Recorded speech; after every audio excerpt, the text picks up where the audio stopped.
Hi friends, இன்றைக்கி திருவண்ணாமலை கிரிவலம் vlog தான் பார்க்க போகிறோம். வாங்க வீடியோக்குள்ளே போகலாம்.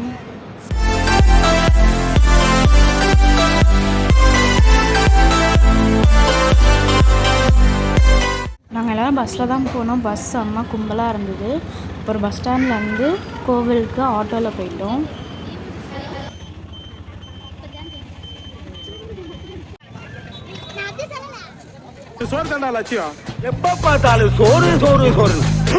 நாங்கள் கிரிவலம் ஸ்டார்ட் பண்ணுறதுக்கு முன்னாடியே ஃபஸ்ட்டு ஒரு கடையில் போயிட்டு மசாலா பூரிலாம் சாப்பிட்டு தான் போனோம்.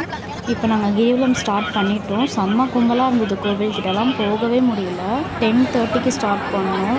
ரொம்ப நேரம் நடந்துக்கிட்டே இருந்தோம். ஆனால் 1 மணி நேரம் கழிச்சு தான் 1 கிலோமீட்டரே தாண்டணும். கிரிவலம் டோட்டலாக 14 கிலோமீட்டர்ஸ். ஆனால் செம்ம கும்பலாக இருந்தது.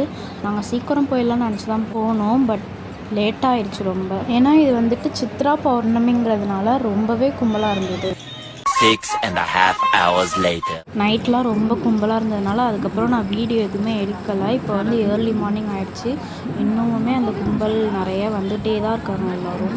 10:30க்கு ஆரம்பித்து இன்னும் நாங்கள் பாதி தூரம் தான் வந்திருக்கோம். இன்னும் 7 கிலோமீட்டர்ஸ் போகணும். மார்னிங் 5 o'clock ஆகிடுச்சு. இப்போவே ரெஸ்ட் எடுக்கிறதுக்காக ஒரு ரூம் இருந்தது. அங்கே போய் கொஞ்ச நேரம் ரெஸ்ட் எடுத்துகிட்டு அதுக்கப்புறம் தான் நாங்கள் திருப்பி நடக்க ஸ்டார்ட் பண்ணோம். கைப்புள்ள இன்னேண்டா முடிச்சுக்கிட்டு இருக்க? என் கூட வந்த தம்பி தங்கச்சி எல்லாம் தூங்கிட்டாங்க. நான் மட்டும் தான் தூங்காமல் இருந்தேன். ரொம்பவே டயர்டாயிடுச்சு. கிரிவலம் ஃபுல்லாகவே நிறைய கடைகள் இருந்தது. சாப்பிட்றதுக்காகவும் தனியாக கடை இருந்தது. அப்புறம் திங்ஸ்லாம் நம்ம வாங்கிறதுக்கும் தனியாக கடை இருந்தது. நான் போய் ஒரு டயர்டாக இருந்ததுன்னு ஒரு இளநீ குடிச்சிட்டு வந்துட்டேன். நான் மட்டுமே ரொம்ப நேரமாக வீடியோவில் இருக்கேன். ஏன்னா நைட்டு இருந்த கும்பலில் எல்லோரும் வேறு வேறு பிளேஸ் மாறி மாறி இருந்தோம். இப்போ டைம் பார்த்திங்கன்னா 8:30 ஆகிடுச்சு.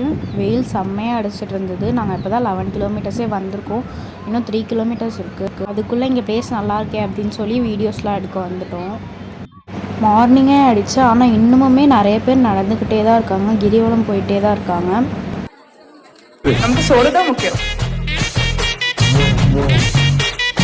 இன்னும் நிறைய தூரம் நடக்கணுங்கிறதுக்காக போய் ஒரு ரோஸ் மில்க் குடிச்சிட்டு வந்துட்டேன். அதுக்கப்புறம் கிரிவலத்தில் 1/2 கிலோமீட்டருக்கு ஒரு கோயில்னு நிறைய கோயில் இருந்தது. ஆனால் நான் எல்லா கோயிலுக்கும் போகல. ஏன்னா செம்ம கும்பலாக இருந்தது. என்ன குழப்பம், நம்ம வாழ்க்கை எதை நோக்கி பயணமா போய்கிட்டு இருக்குன்னே தெரியலையே. ரொம்பவே டயர்டாகிடுச்சு. மார்னிங் 9:30 ஆகிடுச்சு. ஒரு வழியாக என்னோடய சிஸ்டர்ஸ் பிரதர்ஸ் எல்லாம் கண்டுபிடிக்கிறதுக்கே ரொம்ப லேட் ஆகிடுச்சு. ஏன்னா அங்கே ஃபோன் பண்ணணுன்னாலும் டவரும் கிடைக்கல. அதுக்கப்புறம் ஒரு வழியாக 11:30க்கு கிரிவலம் ஃபினிஷ் பண்ணிட்டோம். வெயில் செம்மையாக அடிச்சிது. நாங்கள் கிரிவலம் முடிக்க 11:30 ஆகிடுச்சு. நாங்கள் ஸ்டார்ட் பண்ணது நைட் 10:30. கிரிவலம் போனீங்கன்னான்னு மறக்காமல் கமெண்ட் பண்ணுங்கள். நெக்ஸ்ட் வீடியோவில் பார்க்கலாம். பாய்.